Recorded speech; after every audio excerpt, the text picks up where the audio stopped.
Okay, we're back. So, a little more behind the scenes peek here as well. I recently removed my capture card because I needed to run through a couple of processes to get things fixed up for video input because I now have a VR headset.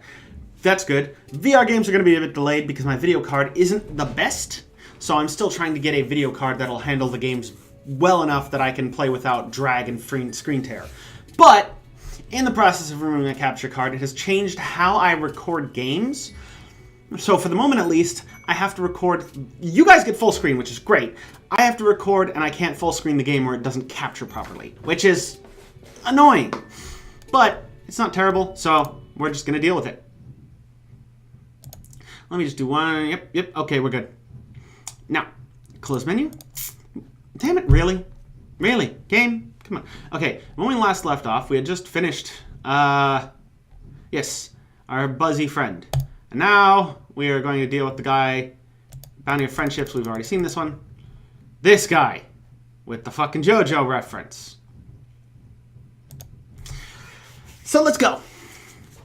In an utterly unsurprising turn of events, the knight finds you trolling Alternia in search of, well, trolls. The friendly type, preferably, although you've been known to work wonders with hostile folks too.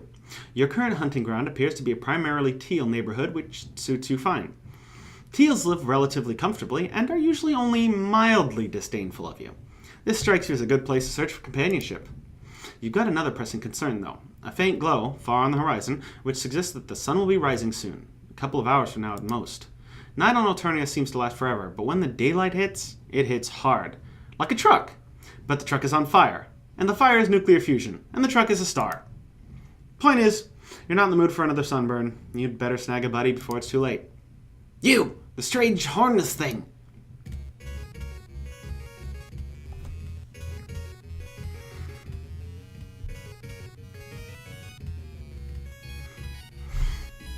So combining that music with the fact that his shirt appears to have a symbol that pretty much resembles a game cartridge. Speak of the devil! You whip around and spot a troll boy with a stylish hat and a sword sheathed behind his back. His clothes are a little shabby, but he carries himself with a rigid, composed air. What are you? Some kind of mutant troll or another sentient creature? Definitely the latter, you'd say. Unless you would prefer the former, in which case you're that, actually. But mutants, you've learned, are not particularly well liked on this planet.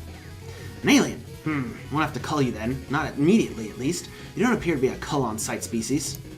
Lucky for you that I won't have to loose my blade, and lucky for me that I have found a potential comrade.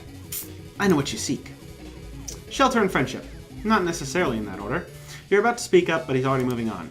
You seek the meeting place of the Eastern Alternian Fine Animated Art Appreciation Society. Oh my god!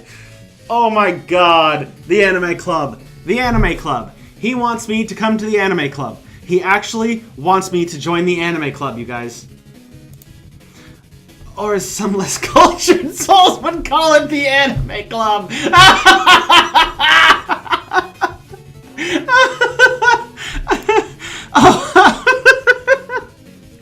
That was too fucking perfect. Oh my god. Oh, a club. Back home, the teachers used to go on and on about how clubs were a wonderful place to meet new friends. You didn't really believe it then, but maybe things are different here in Alternia.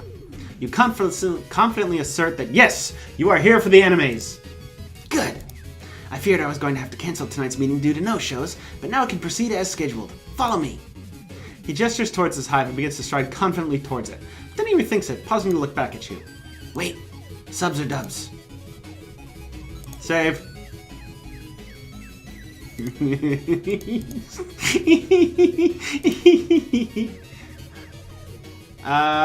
Both are good.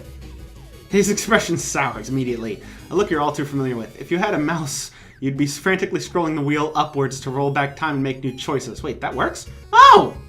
Neat! I learned something today! But you live in the real world, where you have to face the consequences of your god-awful anime opinions. Fuck you! Tch, have you no conviction? The Anime Club is a sanctuary for those of strong will and finely honed arguments, not a shelter for cowardly pissants. What debate can come from a sycophantic toady such as yourself? How are you going to stimulate my intellect? You begin to sputter and protest. You're plenty stimulating. You've got a pretty long list of friends who are stimulated in all kinds of ways. Platonic ones mostly, but he's not having any of it.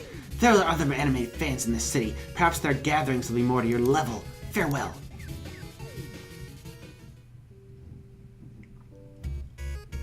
Well, now we can do this.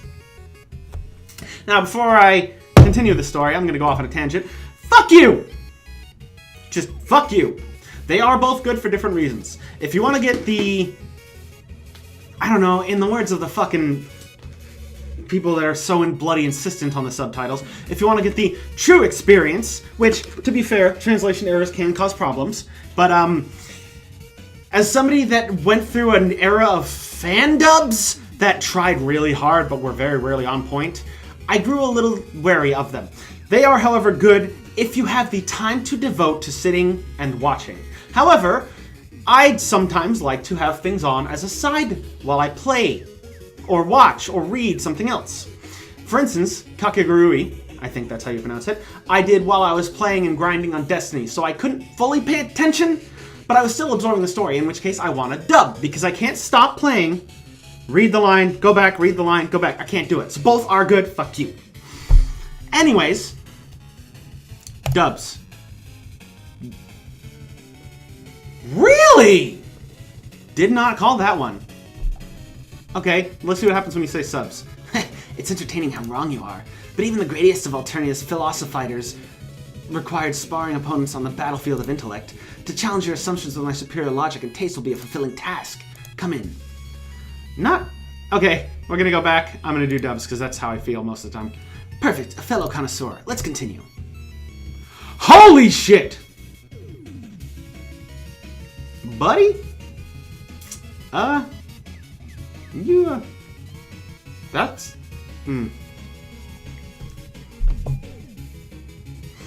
It's interesting that body pillows would still develop on a planet with sleeping vessels that require no pillows or bedding.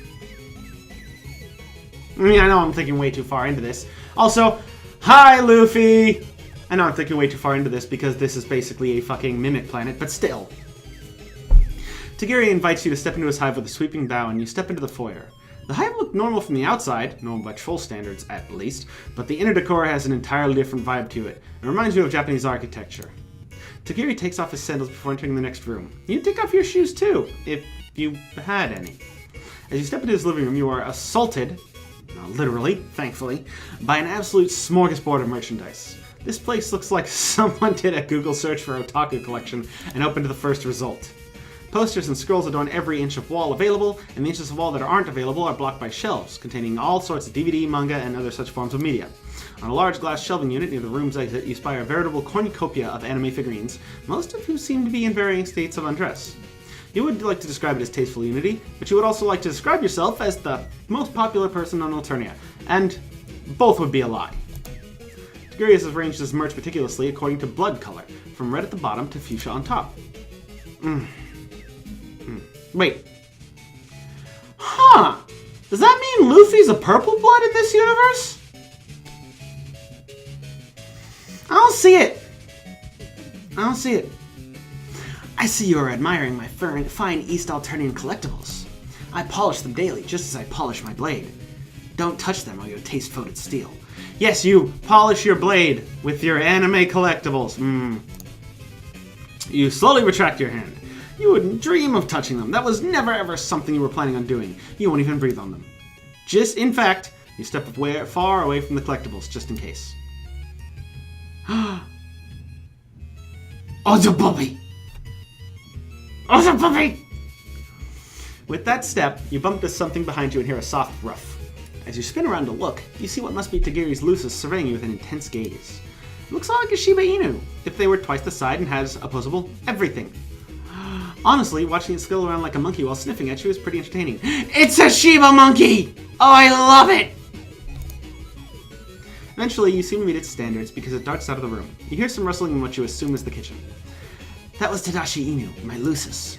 He taught me everything I know. I could not have asked for a better sensei. Yeah, dogs are great, you respond, and then immediately wish you could take that back. Dogs are great. That's gotta be the blandest possible statement you can make. Fuck you, it's the best statement you can make.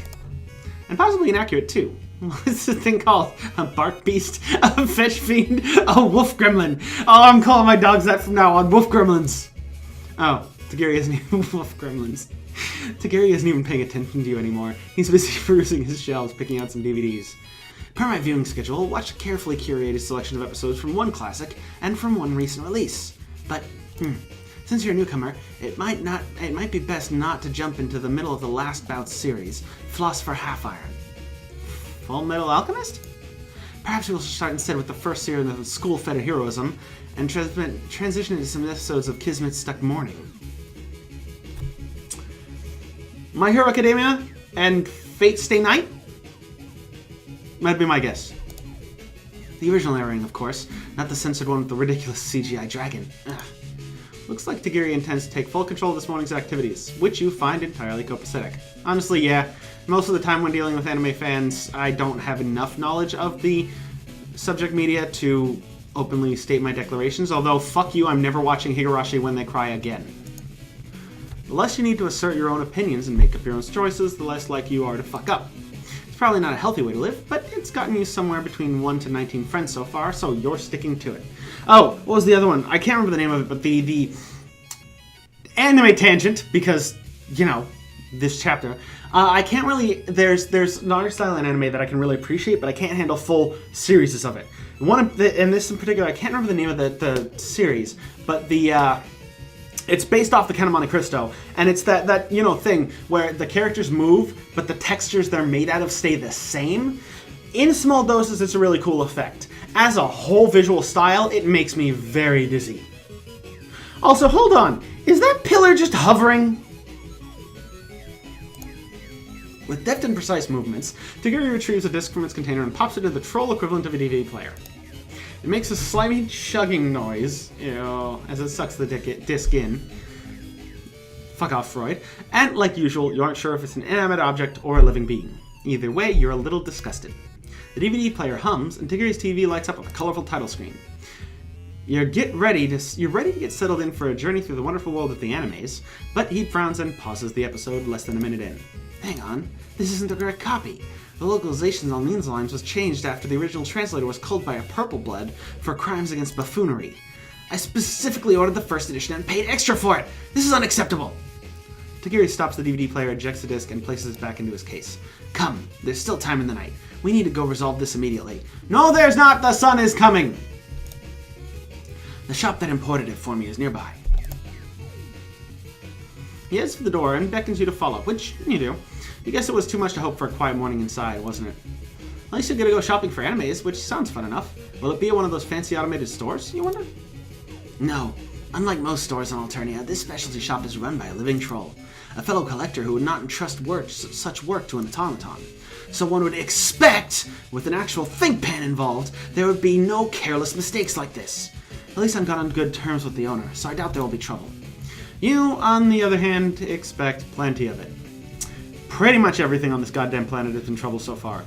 Does he know how awful it is here? You don't want to human-splain to him or anything, but things are pretty awful here. Things are pretty awful here. Oh, you guess he knows. He's staring at one of the many billboards that line the streets, which has been defaced with bright red graffiti. It's saying some pretty nasty stuff about Triza.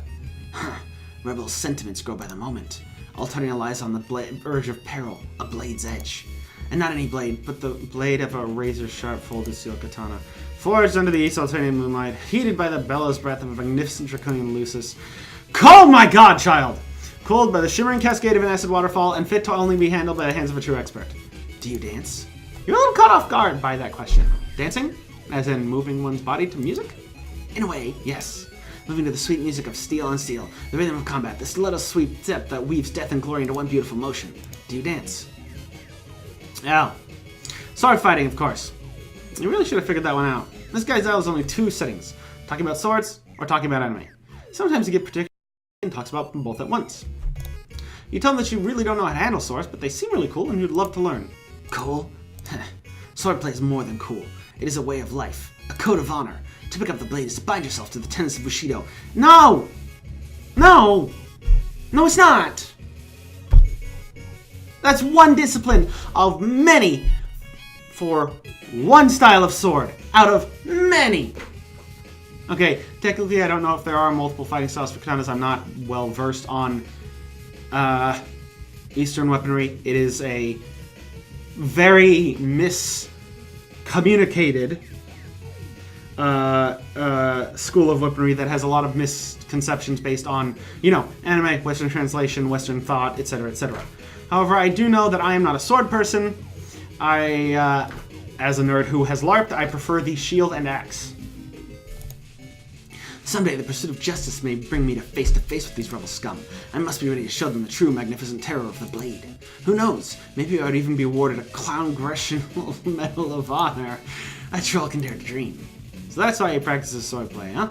To enforce justice? Kind of like a vigilante? Vigilante, please. I would only ever call a troll who legally deserved death. What kind of lawless moron do you take me for?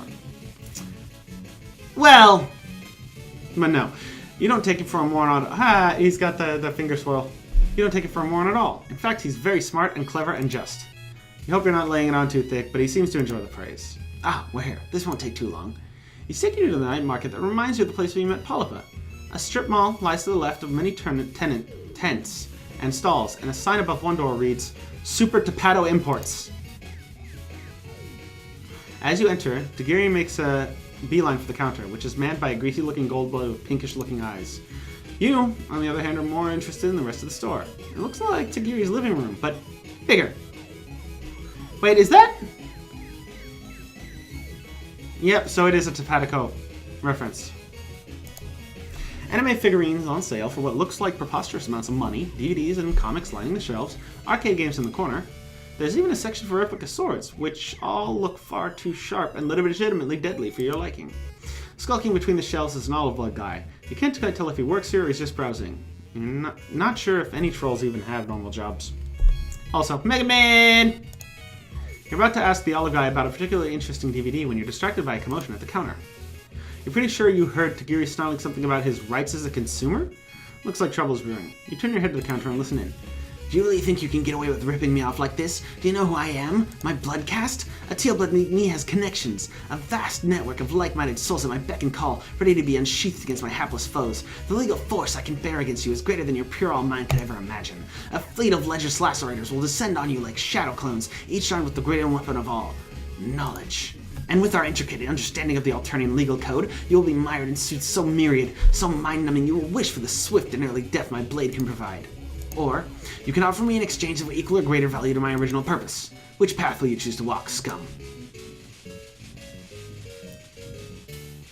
You wander closer to the counter, hoping you might be able to help resolve the situation, but instead you blunder right into the olive blood and send a box tumbling from his hands to the ground.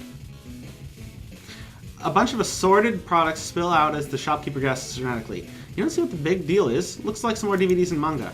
One cover features a troll with a heart-shaped horns and a bright pink sign, another features some red-blooded douchebag wearing pants way too tall for him.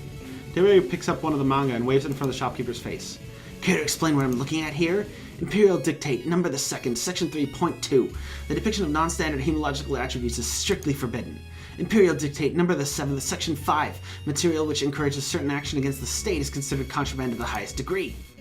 The olive blood, who can clearly see the situation careening downhill like a scuttle buggy without wheel stops, begins to creep toward the door. You'd love to do the same, but you can't give up on a potential new friend. It's basically pathological. To think that my favorite East Alternian hobby shop could stoop so low as to peddle this criminal filth. What a sickening betrayal. The shopkeeper stammers, offering a litany of muddled explanations that only seems to incense Tagiri further. He was holding it for a friend. No, wait, it's satire? Tagiri slams a palm down on the counter and his eyes shoot open, revealing dark purple irises with a strange swirl pattern.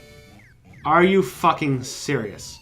Imperial Dictate number 61st, section 2, satire is especially contraband. You think you can mess with me? I've watched countless hours of legal drama, played and replayed legendary legislator, and Phoenix Wright, and memorized every twist. I know the law back and forth. And now it's time for a punishment due. You're fucking dead, kiddo. Really? You went there with that reference? Well done. As Tagiri leans over the counter, his free hand grabs the hilt of his katana and tenses, ready to draw. He's about to straight up execute this guy. Say. Okay. And, don't intervene. No, don't intervene. You really don't want to get between the shopkeeper and Tagiri's sword. For all you know, this really does warrant an immediate execution. Who are you to judge? You do, however, squint a little so you don't have to see the full, gory detail of the culling. Turns out it's not nearly as gory as you expected. Dagiri leaps over the counter and swings wildly at the guy, but many of his attacks fail to connect. It's mostly a bunch of bombastic anime-style moves that don't translate well to actual combat. Still, some strikes home, drawing a spray of murky gold blood that jolts the shopkeeper out of his petrified fear.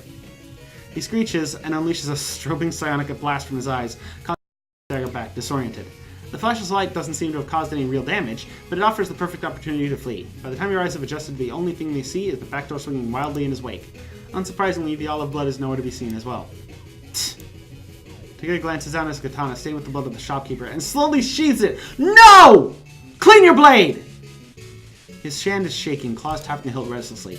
He slowly turns back to you, forcing himself back into his usual stoic posture. He got lucky, that's all. But he can't hide forever. Let's go. We'll need to report this to a drone. No. Let's not. Please don't bring me in front of a drone. Bad plan. He strides out of the shop, leaving you to follow hurriedly behind. What a mess. You hesitantly ask whether it was necessary to try and kill that boy for what he did. Of course it was. The law is absolute. A foreigner like you might not understand. It is not my duty to question the righteousness of my actions. I am but a tool through which the law is enforced. I am the blade that her imperious condescension wields to maintain order in this world of chaos. I am the terror that flaps in the night. Just like this drone. Oh no. He gestures to one of the big hulking drones that you've grown all too familiar with during your stay here on Alternia. Right now, it looks like it's cleaning up some bronze-colored blood that was spattered on the side of a building. Dagiri approaches it and hails it, beginning to approach... wow. Reading comprehension. Beginning to explain that there's a collector's shop he needs to report for rebel activity. But the drone isn't listening to any of that. It slowly turns from him to stare directly at you, and it raises his weapon to your face. A grating electronic noise issues from its metal grill. In the immortal words of a cartoon dog, ruh-roh. Hold it! This creature is under my protection. It has committed no crime. If you continue this attempted culling, I will strike back with my katana. And a strongly worded letter to your superiors.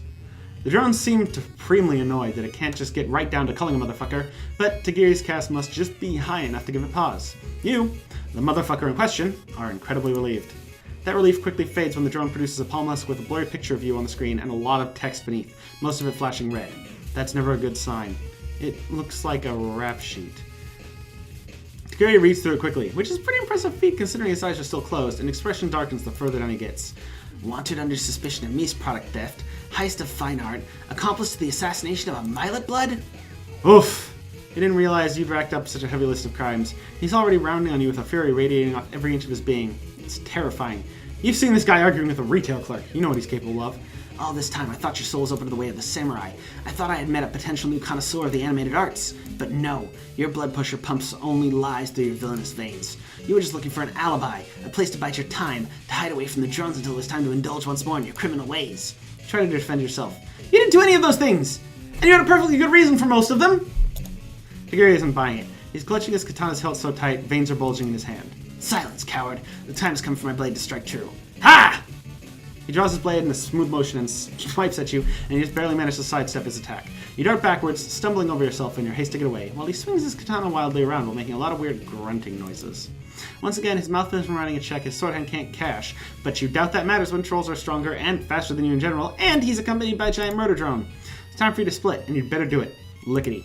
Glancing over a bridge, you notice that you're about to pass over a bridge with an underpass underneath it. Perfect! Just like an action hero, you can hop right over the edge of the road, duck into the underpass, and find a nice hiding spot. You've adjusted over the traffic barrier, vault nimbly over it, and oh Jesus piss, this is way higher than you thought it was! Hit the ground hard with a resounding crack, and for a moment your vision goes blank as a wave of pain sears your nerves. As the pain disorientation begins to fade, you decide it's about time to take stock of your situation. Couple of broken bolts, old hat. A troll trying to kill you, not unfamiliar. Drones attacking you, same. And the sun about to rise and scorch you into nothing, again. Individually, you've risen to the challenge of barely handling each of these problems. But, all at once, yeah, you think you're just gonna call this one here. Fuck. Okay, we're back, and we are going to defend the shopkeeper, since I feel like this is probably going to be a bad ending. Okay, you know, this is a terrible idea, but you seriously had it up to here with being party to the murder of random trolls. You quickly interpose yourself between Dagiri and the Goldblood, Does he really have to kill this guy for what seems to be his first offense? You launch into an impassioned spiel about love and friendship and justice, writing the value of forgiveness and second chances really hard. And, for good measure, you throw in a little side note about how Tagiri's favorite shop will close down if he kills this dude. Silence. Tagiri shoves you roughly aside and you go careening into a display full of body pillows. You watch, stomach plummeting, as Tagiri turns back to the shopkeeper and slowly draws his sword. Also, Overwatch! But then at the last second he reconsiders. Consider yourself lucky I'm in a good mood. If I catch you selling contraband again, your life will be mine. Tagiri strides out of the store, holding a fresh copy of the DVD you wanted to exchange. You give the shopkeeper a vaguely apologetic look and rush out of the store behind him. That was a close one. You thank Tagiri profusely for listening to your dumb little speech about whatever it was you said. Honestly, you already forgot. You're clearly new to this planet. I felt pity for your naivety. But I should have just killed him. Death is the legally prescribed punishment for such crimes as his. Actually, it's the legally prescribed punishment for most crimes. I should have separated him from his head. But I looked into your pleading eyes and I saw... Tagiri goes quiet. You would describe the silence as being particularly brooding. Then, there's a lot of silences like that on this planet. Then, finally he speaks. This isn't my first time. It was just over a sweep ago, I believe. I was patrolling the hive batch in search of evildoers when I caught the unmistakable scent of smoke in the air. Upon pursuing the lead, I saw a hive, partially collapsed, partially on fire. My instincts flared, and I rushed in to help the innocent soul who was trapped there. But as I was helping the girl bandage her wounds, it occurred to me that I had made a grievous error in judgment. Trolls below a certain age without a lusus or a proper hive are considered unviable and slated to be culled. By rights, I should have put her out of her misery the moment I realized my mistake, and yet... I looked into her deep gray eyes, dulled from the pain of loss, and I sheathed my blade. In fact, even though she is hiveless and lucisless, I remain in contact with her to this day, knowing deep down that one day I must cull her. The law demands it, but I haven't yet. I don't know if I could. Why does my conviction waver at times like these? I think it's Anger Woman he's talking about. If he's talking about who you think he's talking about, you're pretty sure he couldn't kill her if he tried. But that's not the point here. The point is, he's spilling some real and true and deep emotion with you. This friendship is basically in the bag. Just gotta drop some sweeping, vague wisdom that makes him feel better about potentially not being the unthinking cog in an Eternian murder machine. You offer a light suggestion that maybe what is legal and what is just aren't always the same thing. Just a little thought. Maybe he's doing the right thing, overlooking her situation because of how obviously fucked it is to be a homeless orphan. He goes silent for a long time, chewing his bottom lip. You're naive. Naive, uncultured, unenlightened. Wow. Thanks. You think the world is simple, like a cartoon for children. But this is Alternia, a land ruled by cold logic, where men such as myself must make the hard decisions. It's not easy being dedicated to the code of law. It asks much of us and gives us little in return, but it gives us order. It keeps the beasts at bay. If I were to question it, what then? Would I begin to wonder if it is unjust for a blue blood to command his servants, for imperial drones to cull the infirm, for us to obey the ever-changing whims of the Alternian royalty? It takes a lot of effort to suppress your, well, yeah, but for the sake of his burning friendship, you allow him to continue his monologue. Riots in the streets, troll killing troll. Even more than usual, I mean. No, I cannot waver. These hands must remain steady and true. Though I feel told towards the scorching fangs of light, I must continue my path and remain in the tender, righteous embrace of the dark. Truth be my blade, intellect my sensei, and justice my only companion on this lonely road.